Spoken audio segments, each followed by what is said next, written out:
Thank you for tuning in with us every Thursday at 8 o'clock p.m. Central Standard Time. About our host, Carlotta Taylor is not just a survivor of child abuse, but has grown into what we come to know as our personal thriver against all odds, who no longer flinches at adversity, but overcomes with authority. Carlotta decided to find the courage to say yes to herself. Miss Taylor has piece by piece faced her biggest adversary, the brokenness, and healed not only herself, but has also affected thousands through her outreach and influence. Carlotta Taylor is the author of the best-selling book, No More Flinching. Getting to the heart of the matter has always been what Carlotta is about. To keep in touch, text Carlotta to 888-111. It's time for the show to begin. It wouldn't be the same without you, because this is the place people bond worldwide, sharing powerful stories, prevailing over adversity. The heart of the matter is the people's joy. Now, turn your attention to our host, Carlotta Taylor, as the show begins.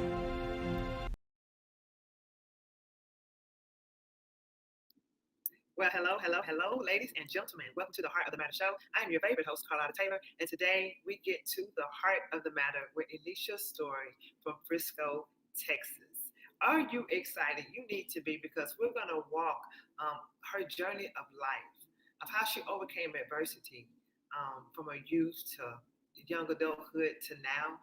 And we're also going to talk about how she's thriving today. And just know that you too can overcome. So do not feel that anything you've been through can hold you down for life. And that's what we do here, is provide powerful stories, prevailing over adversity. So without further ado, we're going to go ahead and bring up our special, amazing guest for today. And just want to go ahead and welcome Elesha to the stage. How you doing, Elesha? I'm doing great. Thanks for asking. How are you? Amazing, amazing. I'm so grateful right now, and I'm so excited that you are here today. So let's go ahead and jump right into it. What does getting to the heart of the matter mean to you?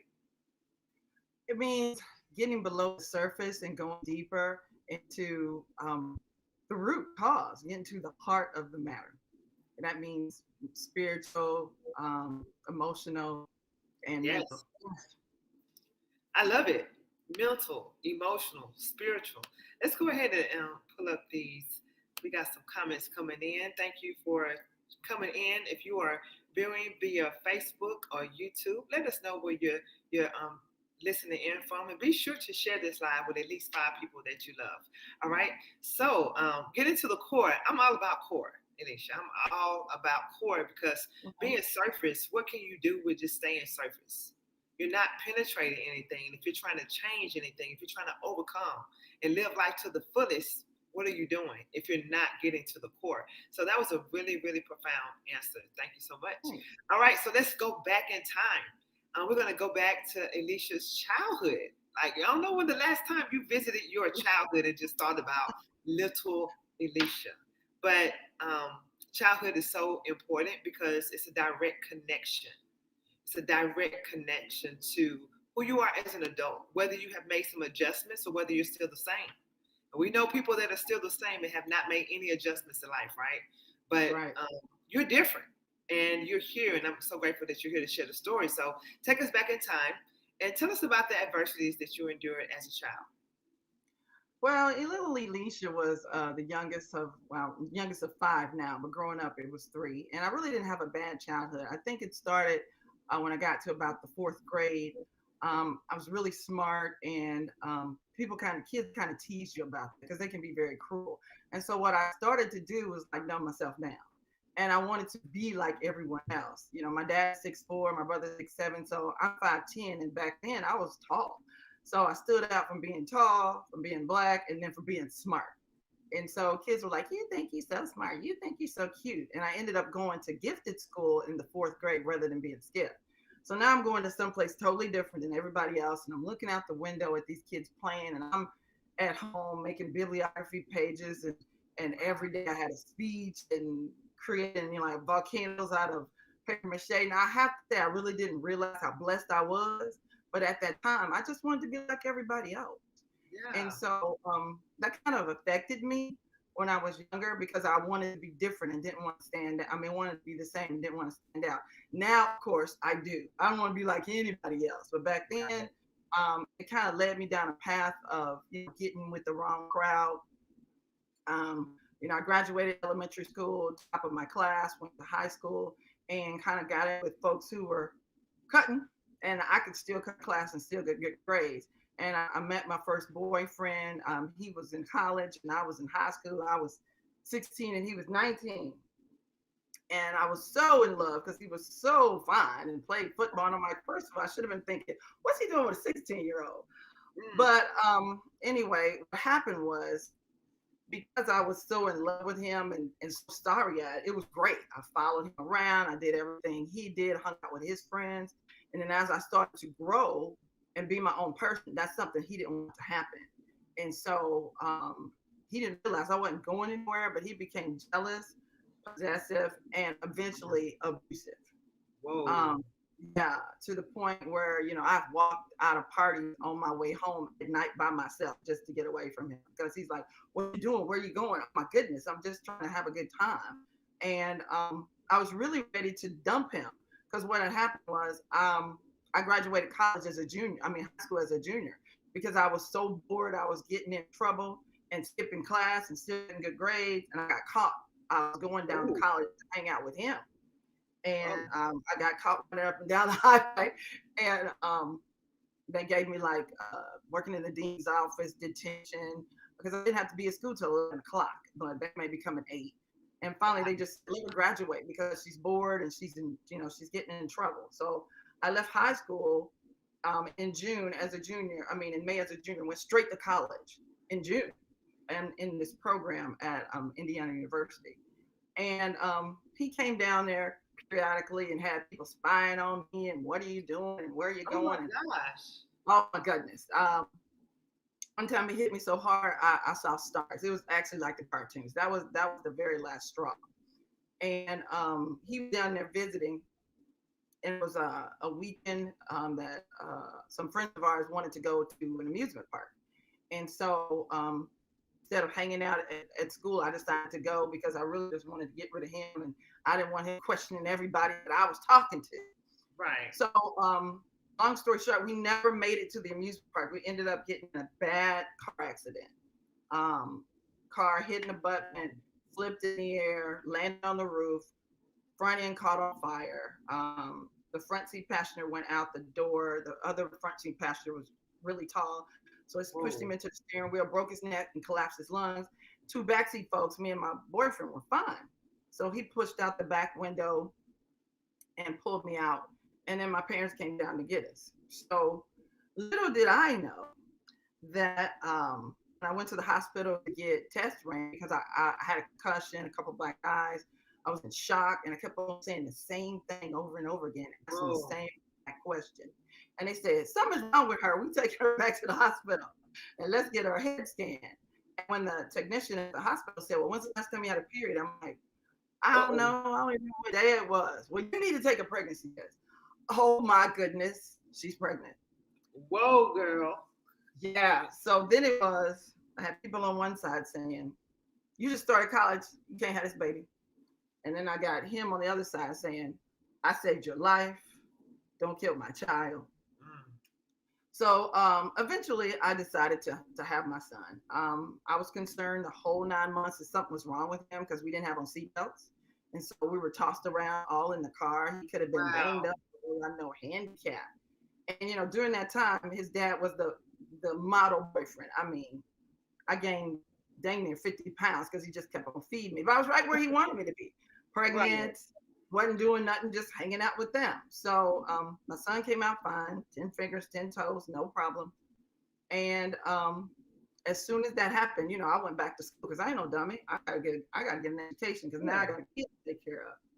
And he started up again, just being jealous and possessive and questioning everybody who said anything to me. Now I know I was cute, but that gone, I wasn't that cute that you just got to Jesus. And so we broke up again, and we had he had called me. He was like, I miss you, blah, blah, blah. I'm like, just leave me alone. I'm going to hang out with my friends. Why'd I tell him that for? because he went exactly where I was and yanked me right out of there. So it got to the point where it's like this: go to therapy or go to jail. I don't have no other things for you to do. So we ended up going to therapy, and we're all good now. But for the longest, I didn't tell anybody Wow. because first of all, that last straw was when I had to tell because that became public, and so everybody knew when you Wow. get snatched out of the club. So I didn't want my dad to get in trouble and go to jail. I didn't want any of my brothers or my god brothers. So I just kind of handled it myself, um, and I regret that. And it wasn't a long time because he didn't have to hit me but about once, and I was like, we're done, because that stars thing was enough for me. Well, so this story, I mean, wow. It almost sounds like one of those shows on TV where a person has really lost their mind. I cannot think of the name of that show, but Snapped. Almost, not really, but almost. This right here, and you say you feel that the way you grew up, even though you were in gifted classes, you were not able to really be yourself and be free as a child in your youth. You were separated, and you used to look out the window and dream of having fun, but you had to do big projects at a young age, and that made you want. I think it made what it sounds like it made you want to take the leap for that fun, for that time that you missed, and you wound up being in the hands of someone, and it turned out kind of bad. But I'm so grateful that you are sharing your story today, because there's somebody else that is either going through it, just coming out of it, or you're going to help somebody not stay the course if the relationship starts turning out like that. Because you're telling me you cannot even hang out with friends and you question everybody around you. I know that had to be a struggle. I'm so grateful that you are alive today to tell that story. That car wreck could have went any kind of way. Both doors flying off the hinges. Look at that God. was God. Yeah, that's what I said. Look at God work.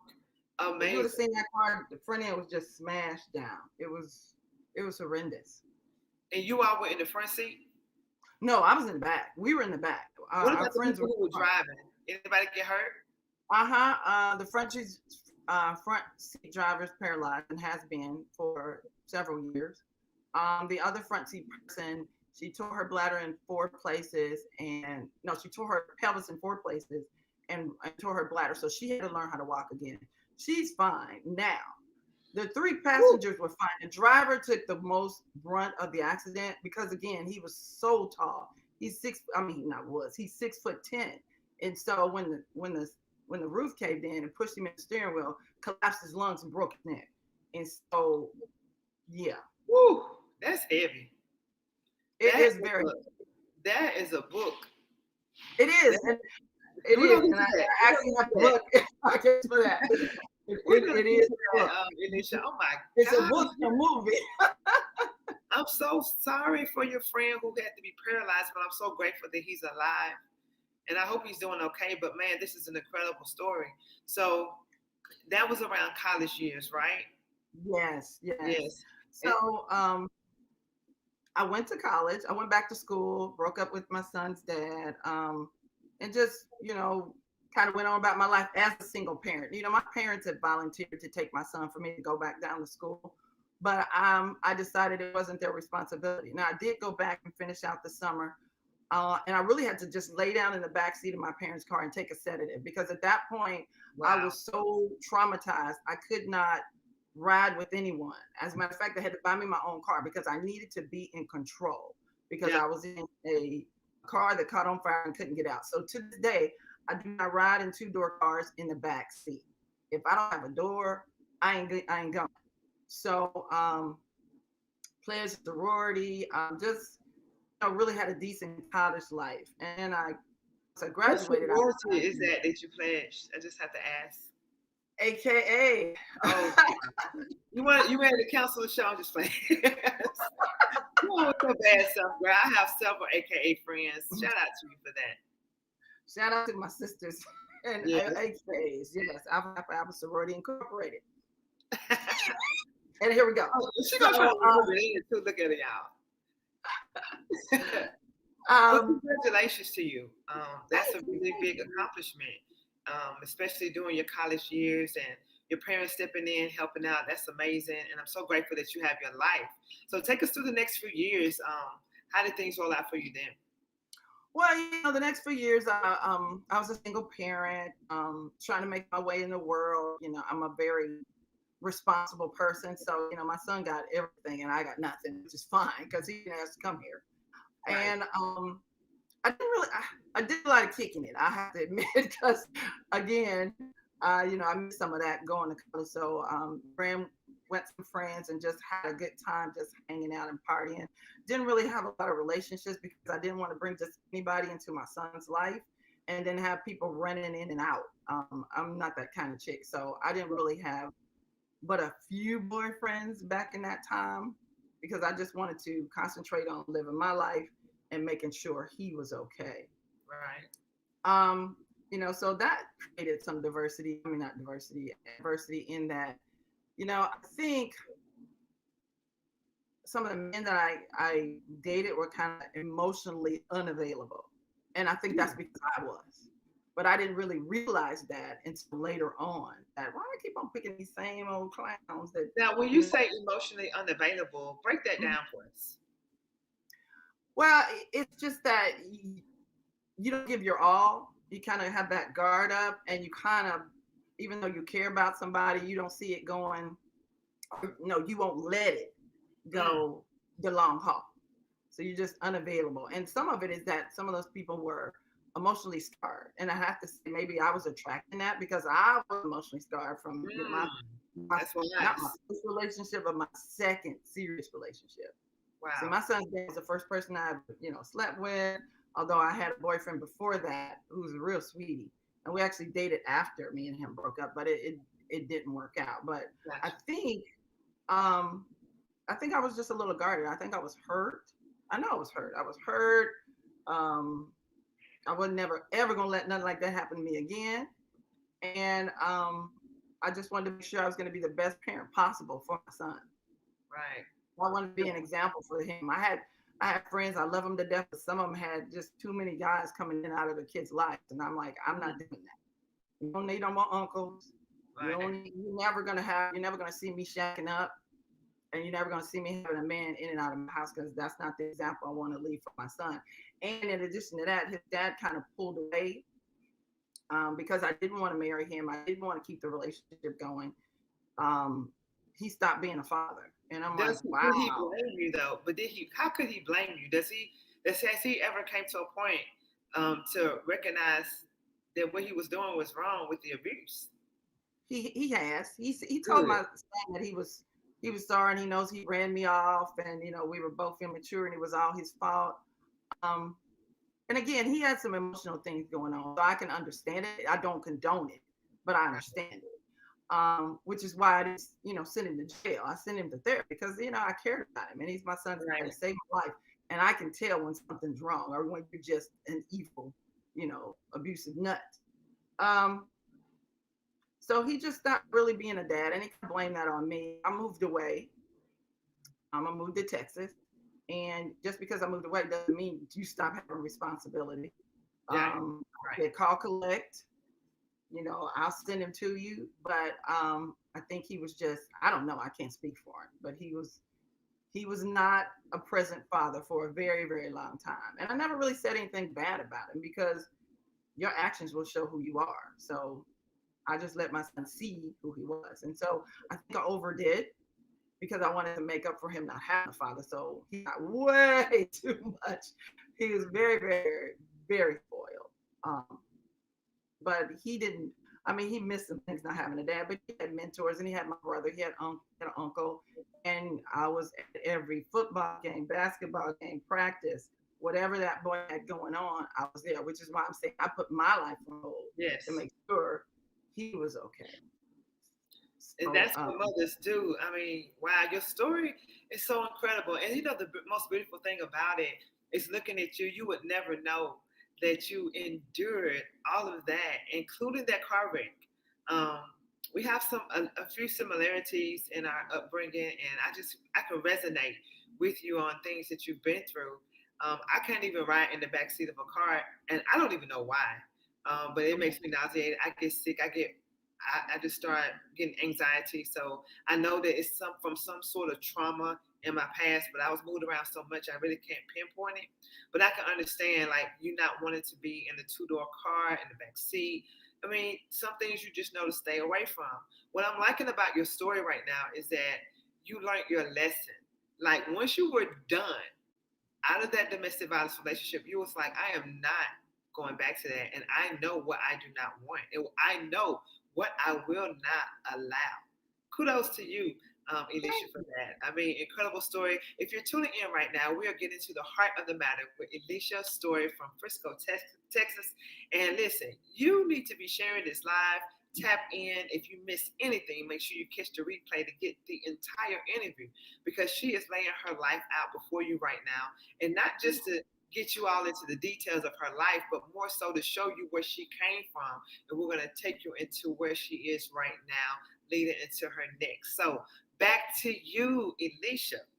Now let's talk about some current life situations, the most recent episodes. Because one thing about it, when I wrote my book No More Flinching, I realized, I had a story, right? And for a long time, I used to feel like my story wasn't big enough to go in a book and, to do the whole publishing thing because I would hear other people's stories. But what I realized is it doesn't matter what level or degree you think your story is. Everybody's story is important. And sometimes it's different. And as we were talking before the show, we was talking about how everybody goes through adversity, right? And two people can go through the same thing, yet have different outcomes. One person can walk the golden path of life, and one person can walk the broken path of life. One person, it can lead them to suicide. One person, it can lead them to duplicating what happened to them. So it's so many different variables here. But once again, I just got to say power to you, Queen, for just being bold to share your story and look as beautiful as you do today. So tell us about some of the most current adversities that life has probably thrown your way, and then we're gonna switch it into another gear. I would say currently, I guess it's just trying to find myself. Now that my son is grown and on his own, I've done my job. Who is Elesha outside of being that mother? Yes, I'm an HR professional. I've been in HR my whole career, but I was just struggling with what am I going to do with the rest of my life? And when you fast forward to just 6 years ago, let's back it up. I lost my father, and again, that was my hero, my first love. I was a daddy's girl. I'm named after my dad. I'm Elesha, he's Elijah, and Elisha followed Elijah in the Bible. I got twice, his wisdom, and so I'm kind of like my daddy's baby. And when he passed away, it just tore me up. And he was 84 years old. I was in my 50s, and I'm like, oh my goodness, I'm still struggling with this. Yeah. I had to take off work. I had to go to therapy, and I actually got laid off the same year my dad died. Like I came back from leave, and 2 weeks later, I didn't have a job. Now this was like, I don't know, I saw it coming. They kind of warned me. So I knew it was coming. I thought I was going to have an opportunity to find something else, but that didn't work out. It wasn't in God's plan. This had been like the third or fourth time I've been laid off, and I'm like, okay, God, what are you trying to tell me? Maybe I'm not a corporate American chicken. I'm really not. I'm very non-compliant. Right? And really very creative, and never had an opportunity to be creative working in HR. You got to stay within those guardrails for mitigation risk. So I've just been struggling with relationships. I can't seem to, it's not like I've never been asked to be somebody's wife, but I think I just don't want to marry the wrong person. Since I picked the wrong one, I think my picture's broken. Yeah. And I'm stood up in so many weddings and been like, I don't know about this. And sure enough, I was right. So just been trying to love me, find me first before I, say yes to that other person, because I don't want them to be miserable, and I don't want anybody to be a second choice. Like, there's one gentleman who's, he's the best thing ever, but I didn't love him as much as he loved me, and I thought he deserved somebody who did. Ooh, Elesha. I've been there before. Oh my gosh. Yeah. Wow. That is deep. And that's really a selfless person. And, I could just say, it's never too late. You just take your time and you know what you want. You be true to yourself. And I just believe it's all going to work out for you. It's all going to work out for you. So, wow. How did you overcome all of these things? Because life has thrown a lot of things your way. Even though you had a decent childhood upbringing, it was Man, still it was some the things best. that happened that made you wonder and kind of go down a different path. And then you overcame it because you're here today. So how were you able to overcome all the tragedies that life has thrown your way? Well, like you said, I had a decent childhood. I mean, grew up with two parents in a neighborhood full of kids. And so my upbringing had a lot to do with that. And just being raised in the church, being able to have great grandparents and grandparents right there with you as, my real life Bible prophets and examples, I pull on those things. And then my family, we rallied. Like when I did have my son, it's not like they didn't come to my rescue to say, hey, we want you to finish school. So my grandmother paid for my babysitter. She watched my son while I pledged. My parents and everybody just rallied to make sure I finished college. Because first of all, she's smart. So, back then I didn't have a lot of common sense. I had a bunch of book sense. Now, seriously, I was just spoiled and naive and all that stuff. So definitely my family. And I have good friends because I love people. And so in order to have a friend, you have to be a friend. And so my Yes. friends will tell you I'm in their corner and consequently they're in mine. And so just having that backup and then of course having a relationship with God. Now, I didn't realize back then and didn't appreciate that God saved me because I was 17 years old in that car accident. I could have died right back then. He saved me Wow. for a reason and my son as well. And so I really didn't appreciate that because I was just glad to be alive. But now I know there's a purpose behind everything that happens in my life. And so Yes. I kind of draw on that. And even the bad things. And even my son's father, he's not a bad person. He just had some things going on in his life. Early on, he was the best thing since sliced bread. So, I can't take that away from him. Right. And just later on, it got bad. I didn't even tell you to the point I was going to buy a gun. So I was turning into somebody else. And I went to a gun shop and they told me to wait 3 days because I was going to shoot him. That's just how mad I was. So, Thank God for the 3 days. Thank God for yeah, the you got to 3 wait days. 3 days working period. And that's when God was like, calm down. I was going to shoot. So, yeah, I didn't want anybody to turn me into somebody that I'm not. Makes sense. I probably do too much. I've been told I'm an enabler because, again, I just love people. And so I try to help you as much as I can. And sometimes you feel like you're pouring in everybody and they're not pouring into you. And so you get a little empty and you might get a little jaded. Like, oh my goodness, who's thinking about me? I'm thinking about you. You thinking about you, and ain't nobody thinking about me. So I had to start, doing for me. And when you do that, people look at you and like, this is different. And they don't necessarily like it, especially when you start saying no. Oh, And I've learned to say no. Yes, no. it's powerful. And you'll get over it. You'll get Yeah. over it. Now it's my turn. And so just kind of navigating through just looking back on how far God has brought me. Because when I look back, I can't believe that, I went from teen parent, graduated college. I mean, just all the things I accomplished in my life because I just kept going. I'm not a quitter. I will lay down sometime and cry, but I won't quit. When I was going to college and working, one day I just came home and I said, hey, Mom, I can't do this no more. I was paying claims. And I'm like, I cannot be the world's oldest claims examiner. I got a kid to take care of, and this is not going to work. So she's like, well, what you going to do? I'm like, I'm going to quit. I'm going to go to school full time. How are you going to do it? I don't know, but that's what I'm going to do. So the first thing I did is went to talk to my supervisor, and she's like, okay, well, you can work here part-time. We'll pay you by the claim, and you can just go to school. I'm like, wow, now that's God. That's how you're going to do it right there. I paid all the easy claims first. So I can make my money real quick, and then I paid the hard ones later.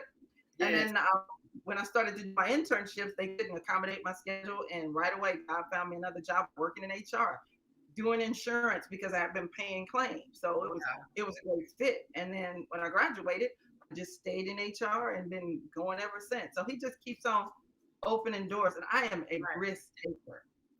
I didn't used to be when my son was younger, but now I will do anything. I'm just like, whatever. I mean, I had that determination then, and I kind of stopped a little bit. If God's for you, who's going to be against you? And it may not always work out, but it'll work out the way it's supposed to, because there are lessons in your losses. Yes, and that's what I'm learning.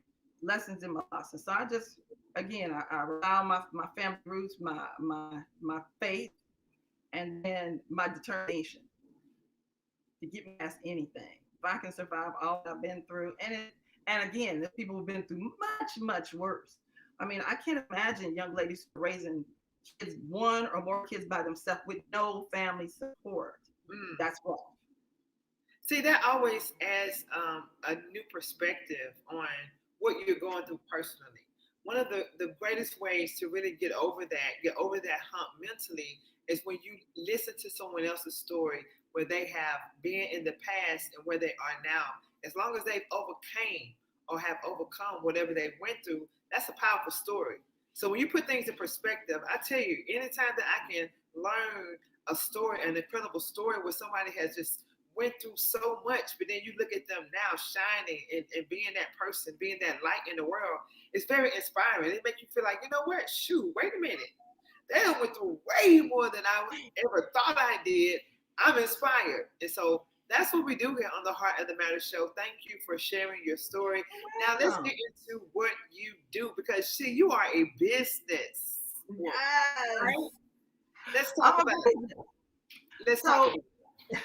So I told you that I lost my dad. So when I did, he had like a huge home going. It was like 600 people there. And so in seeing the impact of his life, it kind of made me change mine. At the cemetery, he's buried among all my family members.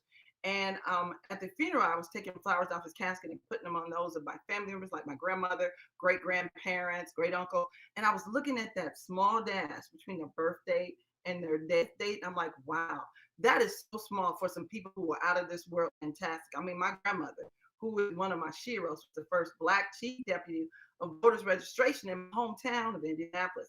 She had a day named after her, a key to the city. Wow. I mean, women was the bomb, but that dash just is so small. I had entrepreneurial uncles and great grandfathers. I'm like, I need to change my dash, because you know I was a little lukewarm. You know what they say in the word about being lukewarm, and I had a foot in the world and a foot in the word, and I'm like, that's kind of stagnant. You're not really moving. And so I was driving back to Dallas after my dad's funeral, and God just dropped dashing in my spirit. Are you there? Say that one more time, please. I said, I was driving back home to Texas, and God dropped dashing in my spirit. And that's dying to achieve success and happiness in God. And it's based on the dash between the day you're born and the day you leave here. So I'm gonna break it down for you. Dying, where you want to do something so badly, you are dying to do it. And we should all be dying to be like Christ.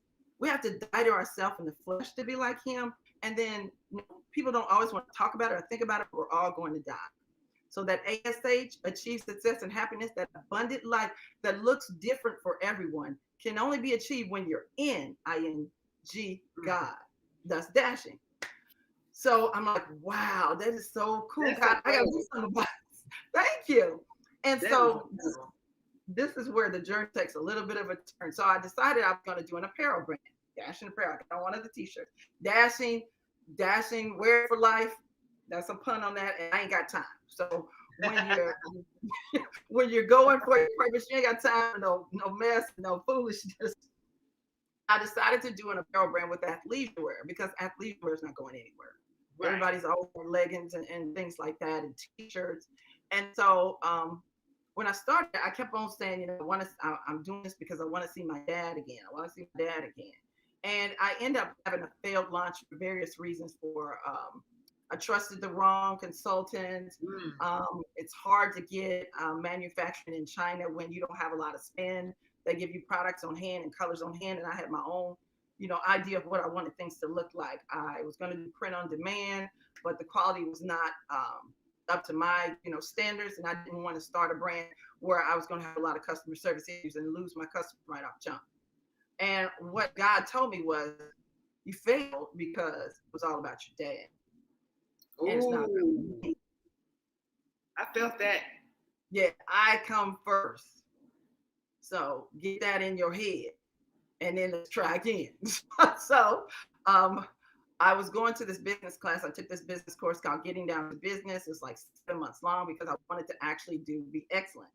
And what you'll find about me is I was so smart when I was younger. Not that I'm dumb now, but I'm smart. I'm used to things coming easy to me. And I don't really have any business experience. And this was not easy. I'm like, no, wait a minute. I don't like this. So I didn't like it in gifted school. I used to be the top of the class, and now I was somewhere in the middle. I'm like, oh, it's awful. But I took the course, and my coaches and my mentors were like, okay, what are you going to do to scale? This has got to be, just can't have clothing. You got to do something else. Well, I had decided to write a theme song for my business because everybody has an online business. I wanted to be different. Yeah. So I wrote this theme song, and I got with a friend. Huh? Let's hear it. You want to hear it a little bit? Let's look a little piece of that theme song. It's a bad song. Now, y'all got to hear the rap. So it's got a rap portion in it. And I wrote the rap, and my son said, "This is awful, Mom." But one of his friends does rap. And that boy, oh, my God, he tore it up. I just can't. It was just off the chain. So I'm gonna skip it a little bit. So okay, let's just skip it. Okay, it's the second verse. Dancing for my purpose and passion, it was crafted just for me. I'm great that you join me, dashing. Won't you come and dash with me? I'm dancing so my life and reflection is of Christ and not of me. I'm dashing to the end of the race where Jesus Christ waits for me. Yeah, I'm dashing. Love myself. I gotta rap. Come on with me, I'm dashing, I'm dashing, yeah. You gotta dance. Come on now, live on purpose. Where's your purpose? I know that I'm living it out. First, Lord, I'm in the blue Christ. What he done for me is way more than I can even visualize. Couldn't possibly reciprocity when I remember the price. Then we stuck in just to give him my life. So what am I willing to private his plan? Follow command, give it the words I try. Call that power spirit. No more power spirit. It's all out and rain too much that I have been ready. I'm dashing. So the song goes, I'm dashing. I ain't got time. I'm dashing. So I got with my friend Bobby Sparks, who's a Grammy Award-winning keyboardist. We co-produced the song, and I put it out. I let people listen to it, and they're like, you can't give that away. You need to sell it. So now it's anywhere you buy music on iTunes, Spotify. So then Dashing became this whole, it's actually a lifestyle brand. So it's books, music, apparel, media, and conferences. So it addresses mind, body, and spirit. So it's what you listen to, it's what you read, it's what you're wearing.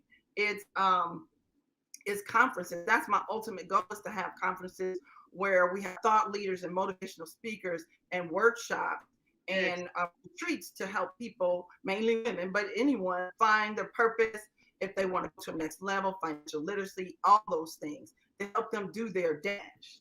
And that's what dashing has become. And I actually want it to be a movement where people are speaking the dashing vernacular. What you doing? I'm dashing. How you looking? I'm dashing. Because when you look like Christ, you look dashing. Where are you going? I'm dashing. Period. And so, period. So I got the song, I got the apparel. I just finished the devotional. It's called Dashing Life Stories, 30-day devotional. And it came out last month, actually, on the day of my father's passing. That was very sentimental to me. And it just talks about that dash and the definition of the dash. We all know what that is. But when you add ing, it changes the meaning. If you look it up in the dictionary, it'll tell you it changes it to stylish, bold, and full of spirit. So Wow. when you add ing in God to your dash, you change for the better. You're bold, you're stylish, and you're full of the spirit, and you can do whatever God has called you to do. So in sharing my life stories, I want to show people that God has had a purpose and plan for my life all the time, just like He does for you. And He's just waiting for you to add ing, baby. And so that's How that's my amazing is that? story. So fearless to share your song with us, a little snippet of your song. How can people check you out, buy your book? Um, Break it down for us. So you can buy my book on Amazon.com, of course, and you can also go to dashingapparel.com. So you can buy the books. There's some clothing on there as well, and you can buy the CD, and you can buy the music on anywhere you buy music. Like I said, iTunes, Spotify, wherever you buy music. I have a music video that goes along with that song. So if you go to my website, you can see the video, and you can also see it on my YouTube channel. So my YouTube channel is Dashing Nation. So is my Instagram and Twitter and Facebook, all Dashing Nation. Because again, this is a movement, and I want the world to be dashing, and we all be in the Dashing Nation. How incredible is that? So, last but definitely not least, if there's someone watching, you're talking to someone right now, and they're out there listening to this interview, either right now or a future date, and they hear your story, and they might be going through some of the same things that you went through, what would you say to that person who's trying to get out of an entangled domestic violence relationship? Well, first of all, you're not alone. All you have to do is reach out to resources. And so I suggest you do if you can. No, I implore you to do so. Just take that courage to take the first step. I had family and people there for me, but you will too if you just reach out. There are resources for you. And then I say to the person who, just feels like they, made too many mistakes, because I felt like that for a while, teen parent and all that. Mistake not fatal. It just all fail forward is what you need to do. We're all going to make mistakes. Just learn from those and keep moving, because God has a plan for your life. And so if you just look back on where you came from, look up to where you're going to. You can make it. You really can. And again, you can always reach out to me, dashingapparel.com. I'd be glad to do whatever I can. You can reach me at info@dashingapparel.com. I'd be glad to help in any way I can. I just had a young lady reach out to me on LinkedIn and tell me she graduated from college. And Wow. she's sending me her invitation. And I'm going to send her some money because she said that I inspired her. And so, yeah, That's yeah, amazing. people are out there who care. They really are. Yes, And they so really are. you may be worse than people, but I just got chills. yes, This is there's how some Felicia. great people out there That's who will amazing. help you, who will pray for you, and always you can always go to the church. And I know the church has its trauma and its issues, but the church is a reflection of the world, and we're all sinners trying to get our life together. But I'm gonna tell you, there's at least one person in that church who will walk with you, who will pray with you, who will fight for you, and fight with you. Well, thank you so much, Alicia. Your story is incredible. Thank you for joining us on the Heart and the Matter show as a special guest for today's episode. And we're definitely going to have you back on next season sometime to give us feedback from your book and your journals and everything that you're going to be doing in life at that point in time. So thank you once again. It's been amazing having you on. You're welcome. Thank you, guys. Be blessed and keep dashing. Well, all right, there you have it. What an incredible story. If you were just tuning in, be sure to catch the replay if you missed the real play. This show was super incredible. You have to hear about Elisha's story, how she grew up. It's very different. Not too often do we have adults who come on the show to talk about their youth and being in gifted classes and how they felt estranged and pulled away from normal kids. That is something you definitely want to take a listen to. But thank you for tuning in. And until next time, we'll see you then. Thank you for tuning in to The Heart of the Matter. If you would like to sponsor an episode or be a guest on the show, email theheartofthemattershow@gmail.com. We look forward to seeing you next Thursday for another amazing episode.